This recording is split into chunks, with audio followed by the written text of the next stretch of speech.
Setiap perbuatan, sekecil apapun, akan kembali kepada pelakunya. Entah cepat, entah lambat. Inilah kisah nyata penuh pelajaran hidup, agar kita selalu ingat bahwa keadilan Tuhan tak pernah tertukar. Seiring waktu, ketidakberasan ini semakin terungkap. Warga mulai meragukan laporan keuangan yang diberikan Pak Harris. Mereka mengumpulkan bukti dan mendatangi pengurus masjid untuk mempertanyakan penggunaan dana. Suasana hening menyelimuti saat mereka berdiskusi serius tentang masa depan masjid yang sangat mereka cintai. Namanya Pak Haris. Ia dipercaya sebagai bendahara masjid. Orangnya ramah, rajin sholat, dan disegani warga. Tapi di balik wajah santunnya ia menyimpan niat buruk. Uang infak sedekah hingga dana pembangunan masjid perlahan ia kuras. Awalnya 100.000, lalu jutaan rupiah. Uang itu dipakai untuk beli ponsel baru, jalan-jalan, bahkan karaoke bersama wanita yang bukan istrinya. Saat ditanya soal laporan dana masjid, ia hanya berkata, masih dipegang, nanti saya rekap. Padahal sebagian besar uang sudah lenyap. Setelah beberapa pertemuan warga, akhirnya sepakat untuk melakukan audit keuangan. Mereka tidak lagi mau terjebak dalam kebohongan.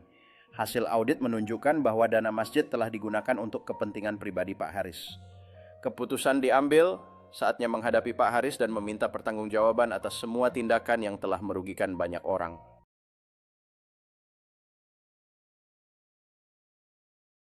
Suatu hari tangan kanan Pak Haris terasa gatal. Ia pikir hanya digigit serangga, tapi gatal berubah jadi luka.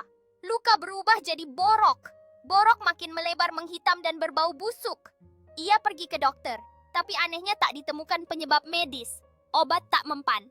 Bahkan daging di tangannya mulai terkelupas hingga tulangnya nyaris terlihat. Istrinya sampai menangis setiap kali mengganti perban. Tapi Pak Haris tetap diam, tak mengaku, tak minta maaf. Kamar pemeriksaan itu suram dengan Pak Haris duduk di meja medis, seorang dokter yang cemas memeriksa tangannya sambil mencatat. Istrinya berdiri di dekat pintu, air mata mengalir di wajahnya saat ia melihat suaminya menderita. Suasana berat dengan keputusasaan. Di rumah, Pak Haris duduk di kursi malas dengan tatapan jauh, tangannya dibungkus perban kotor, ruangan dipenuhi bayangan dan kesunyian. Sebuah close-up wajah Pak Haris menunjukkan ekspresi stoiknya saat ia melawan rasa sakit.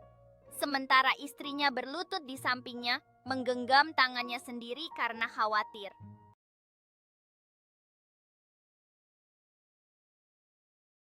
Menjelang ajal, Pak Haris akhirnya memanggil pengurus masjid.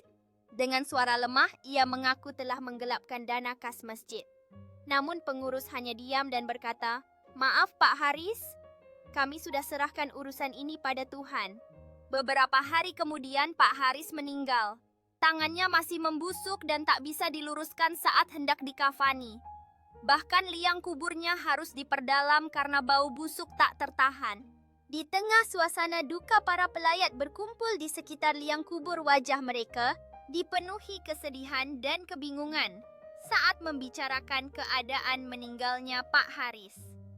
Langit yang gelap dan berat meliputi kuburan, melambangkan beban rahasia dan penyesalan, sementara sebatang bunga layu tergeletak di tanah dekat tepi kubur. Gambar menyeramkan kuburan Pak Haris dengan daun-daun kering berputar di sekitarnya menandakan kepastian kematian dan rahasia yang terkubur bersamanya. Seorang wanita tua, mungkin kerabat, berlutut di samping kubur dengan air mata di matanya, memegang buku doa kecil dan membisikkan doa diam untuk pengampunan.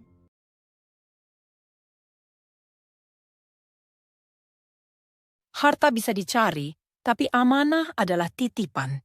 Sekali dikhianati, balasannya bisa datang dengan cara yang tak disangka. Jangan tunggu azab datang baru menyesal, karena tidak semua dosa sempat diberi waktu untuk diperbaiki.